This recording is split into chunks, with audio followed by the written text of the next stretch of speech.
I think I'd known for a while that things weren't quite right with Sam, but he was my first child and I thought, well, maybe he's just a bit odd.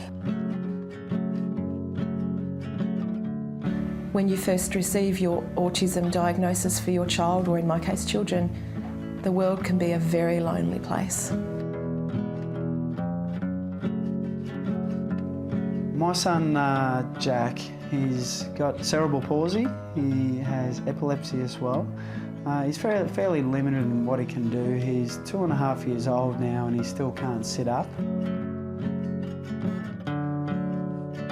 I don't really think I knew exactly what autism was. I'd heard of it and knew a bit about it, but yeah, again, it wasn't going to happen to Sam, not my Sam.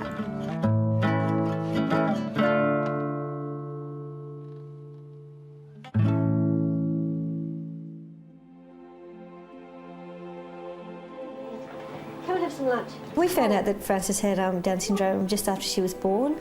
Hello. We didn't have any clue. You know, it was a normal pregnancy. It was quite a nice pregnancy, very a winter baby. We were all looking forward to it, and then we had Frances after a very, very quick labour. Here you go. You gonna make your lunch? I want to make breakfast. And then the paediatrician came in the next day and said, you know, do you notice anything different about Frances? And wasn't sure what he was saying, and he said, have a look at her close. It could be a possibility that your child has Down syndrome. That was our first exposure to the whole new world that we were about to enter.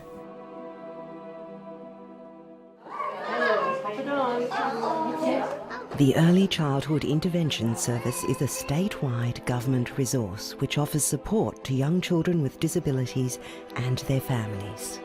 Good boy. More? When I first contacted the centre, I still was in a bit of a headspin as to what our situation was. I kind of thought, this is something that I need to do, not only for Frances, but I think I needed it to do it for me too. Just to have that reassurance that you're not alone, and just to find out what really could be provided for Frances. Cup of tea. Happy sticks go tapping down, down, down. The aim of the Early Childhood Intervention Service is to enable young children to be active and successful participants in their homes with their families and in the community, from birth to school age. Oh, well done. The service builds partnerships with families to enable them to provide care for their child and to have the resources they need to participate in their own desired family community activities. The centre gathered information about us as a family, about us as people, gathered information about Frances and what her medical conditions were and what her special needs were at the time. They'd also contacted us about 2 weeks later to say, have you had a chance to read it? Have you had any more thoughts about how you would like us to run a program for Frances, or what are the type of things you would like to get out of this service? So they were very accommodating in terms of not railroading us into a course of action that we weren't comfortable with. The service works alongside families in a variety of ways. Little one in my hands, you're so small yet you've changed my plans. Sometimes it's hard to understand. That little face looking up at me is a part of me. Little hands and little feet, a little cry that says I need you. And no one else can ever understand what we're going through. That's true, but there's beautiful people with arms that embrace us.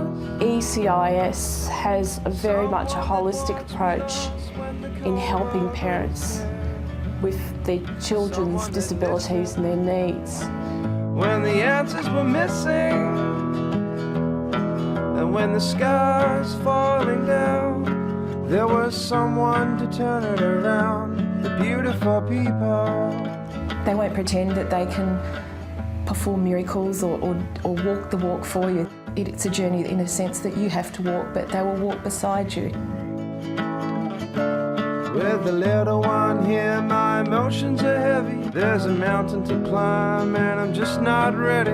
when your head doesn't know if it's asleep or awake, and your heart can't decide if it should beat or break. And yeah, we got problems like everyone else, when you're hanging on hope and you question yourself. But when you have to rebuild all your dreams from the start, because you can't see the path, there was beautiful people with arms that embrace us,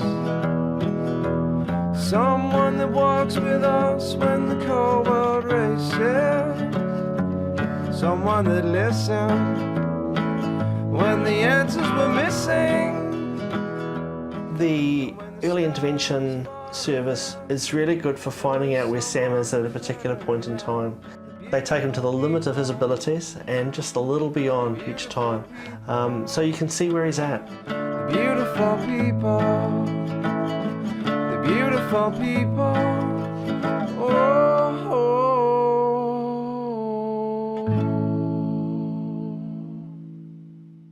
The home visits have been really helpful because sometimes it's been really almost impossible to get out of the house. So having somebody come to your own home and your own environment has been really, really helpful. Hello. Hi, Sue. Thanks for Hi, coming. Sam. Sarah, what it seems is that Sam's really wanting your attention. So he's not really... I don't think it would matter what you were doing with him as long as you were doing it with him. So why don't we try turning it round in that you need to come and get dinner ready and you need to start preparing dinner. What about if he came in and somehow could start doing something in here with you? While you're cutting, it might be really nice just to keep referring back to them and saying, oh, you know, good cutting, so that, for all intents and purposes, you're still giving them all your attention. Right, okay.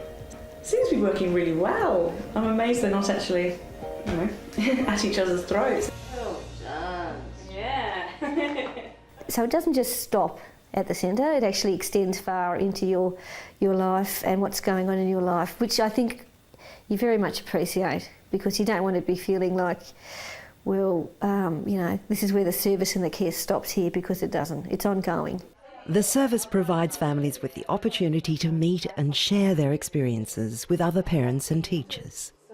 It's a very informal setting. You go into the groups and all the mums and carers, quite often there's grandparents there, there's dads, there's whoever, you know, can make it and is available to attend the sessions.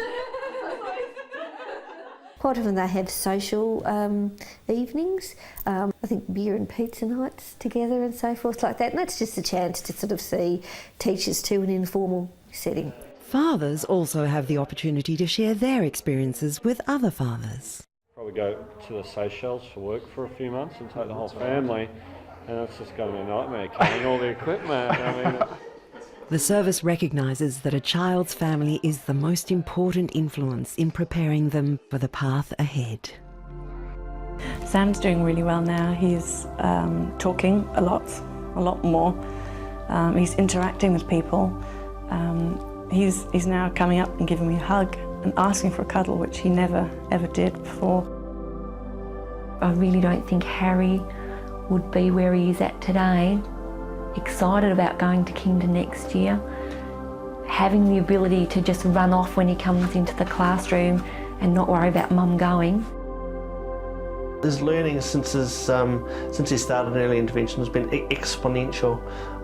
He's just gone leaps and bounds from where he was when he was first diagnosed.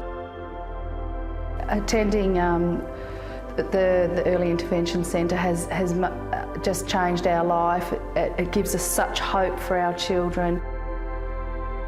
My friends love her. They come over and they don't play with me, they play with her. When I mention we're going to school, his face lights up. And that's what they do here. They bring out Jack's smile. Everybody who meets her loves her. She's just very special.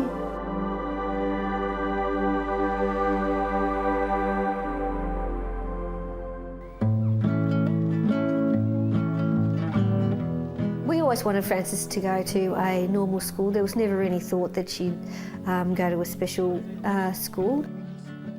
Initially, I was a bit apprehensive, thinking, you know, would she be okay at school? Would her behaviour be appropriate? Would she be accepted by all the other children? Early learning were just fabulous in providing me the support I needed to reassure me that this is the right thing to do. She will only benefit by going into a mainstream school. She's now in grade 1, and to watch her just walk in the classroom, turn around and say, "See you, Mum," prop herself up on a computer and get going for the day, just fills my heart with joy, because I just think you've come such a long way from that little person in the hospital to this, you know, functioning child. The centre's been fabulous for her. I don't think she'd be the person that she is today if she didn't go. They have offered her so much more than just socialisation into a group. They've offered her, you know, life skills. My biggest hope for early learning really is just to get him up to hopefully a level where he can attend mainstream school. I actually hope that one day Jack will actually be able to put his arms around me and say, "I love you, Mum," and know and understand what it actually means. It's part of my routine as a mother now, so I don't know what I'll do in 2 years' time when I don't come anymore. It is the best thing that has ever happened to Alex and ourselves. They've been really like another family, and I just thank you from the bottom of my heart and my family's heart. Thank you. I just wanted to be happy, and I wanted to go to school without being bullied. At the end of the day, I think kids like Sam really promote a lot of tolerance with other children. And yeah, he's a star. He's my star. He shines differently, but he's still my star. Someone that walks with us when the cold world races. Someone that listened when the answers were missing, and when the sky's falling down, there was someone to turn it around. The beautiful people, the beautiful people, the beautiful people, the beautiful people. Oh.